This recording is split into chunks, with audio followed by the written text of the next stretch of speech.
Hey YouTubers, it's your buddy Platt, and today we're taking our beer style series to Germany. Before we go into our first German beer style, I want to go over some German beer terms I think that will help you out in the future videos. First is the term Reinheitsgebot. Reinheitsgebot was the German beer purity law of 1516. The Germans have a little bit of different point of view of beer than we do here in Belgium or their beer producing brethren in Belgium. By law in Germany, beer consists of only four things.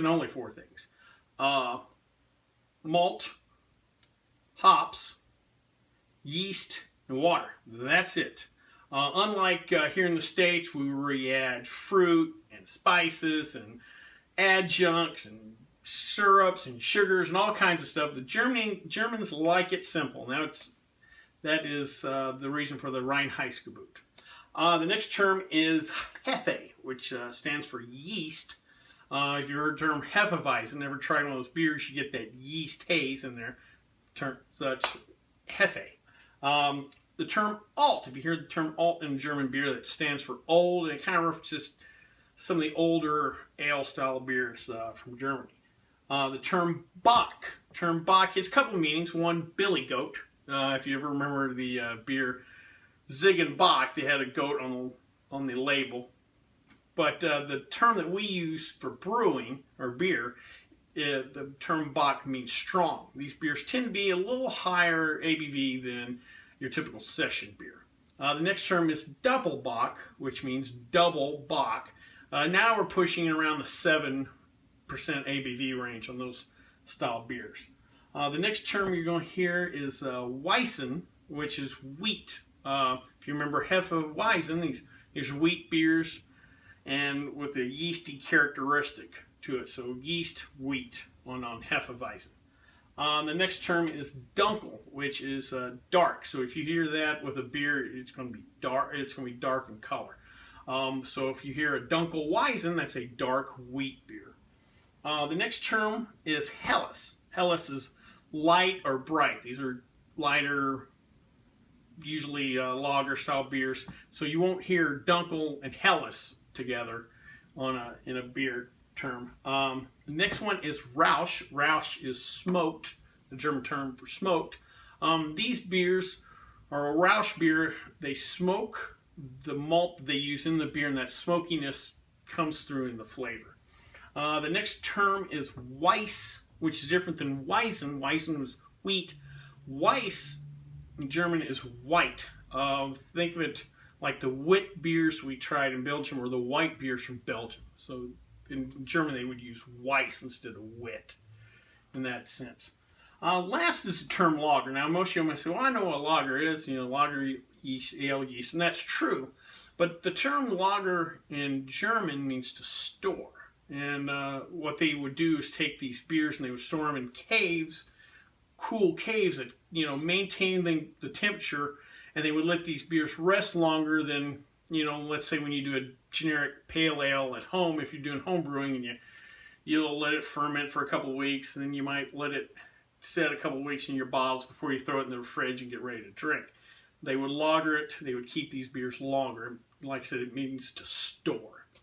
So now that we got some of those terms out of the way, let's talk about our first style, the German Kolsch. Go over the numbers real quick. SRM 3 to 6. IBUs are going to be 18 to 28. The ABV on this beer is 4.8 to 5.3. And we're going to serve this fairly cool at 40 to 45 degrees. This particular beer is an ale beer. A lot of people think of German beers as lager beers, the term lagering. But they also produce ales, and this is an ale that is fermented at regular ale temperature, but then stored at lager temperature, and for a longer period at colder temperature. So it kind of has almost a California common kind of vibe to it, in the sense of there's some ale qualities and there's some lager qualities. This beer pours, or color-wise, we're going to be from a straw to a light gold in color. It pours brilliantly clear. Carbonation-wise, we're looking at medium plus carbonation. This has a low hop flavor to it with a medium hop bitterness. You're going to get a low malty characteristics with a soft sweetness, This beer also has a soft body that produces a short finish. Food pairing wise, we're going to pair this with bratwurst, which naturally kind of works, and nutty cheeses. The particular one we're trying today is the Reissdorf Kolsch. This particular brewery that produces this beer was created in 1894. So let's give her a try.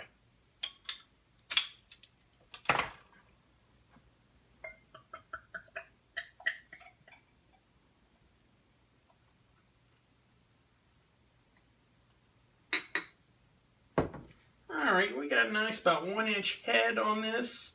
Plenty of bubbles. It does pour absolutely clear. Let's give her a little nose. Alright, get a little soft maltiness on the nose. I definitely can tell this is an ale yeast. You get different kind of fruity esters or whatever that you do not get in a lager beer. Let's give her a try. Oh, that's nice. Very nice. Like I said, very subtle on the malt, sweetness toward the front of the tongue. Yeah, it does actually kind of remind me a little of the California Common. Also, a little cream ale-ish.